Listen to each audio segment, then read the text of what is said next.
청와대는 위장 전입 논란에 사과하고 조기 수습에 나섰지만 고민은 깊어지고 있습니다. 네, 특히 검증 기준을 완화할지를 놓고 딜레마에 빠진 모습인데 문재인 정부 첫 시험대가 될 것으로 보입니다. 이경희 기자입니다. 청와대는 당초 이번 주 일부 내각 인선을 발표할 예정이었습니다.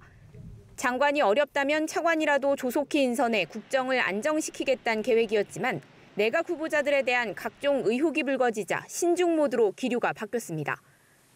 특히 문재인 대통령이 고위공직자 인선 원천 배제를 약속했던 위장 전입 의혹이 잇따르자 곤혹스러운 표정이 역력합니다. 결국 큰 틀에서 인선 기조는 유지하되 짧은 시간 동안 모든 기준을 충족하는 인사를 찾기가 쉽지 않은 현실적 문제를 감안해 종합적인 고려를 하는 쪽으로 방향을 잡은 모양새입니다.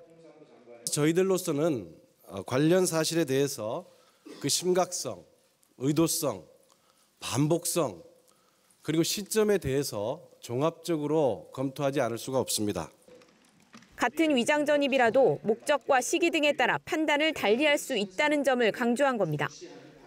그러면서 인선 발표 당시 위장 전입 사실을 미리 알린 강경화 외교부 장관 후보자와 달리 김상조 공정거래위원장 후보자의 위장 전입은 이미 파악하고 있었음에도 공개하지 않은 것이 그런 사례라고 청와대는 설명했습니다. 김 후보자는 두 차례 위장 전입 사실에 대해 미국 연수기간 우편물 수령과 부인의 지방 발령으로 아들을 학교에 보내기 위한 불가피한 선택이었다고 해명했습니다. 청와대는 원칙 파기 논란에 서둘러 사과하며 수습에 나섰지만 인선 문제가 문재인 정부 첫 시험대가 될 것이란 전망이 나옵니다.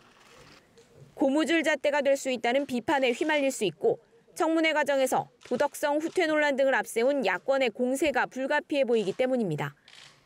연합뉴스TV 이경입니다.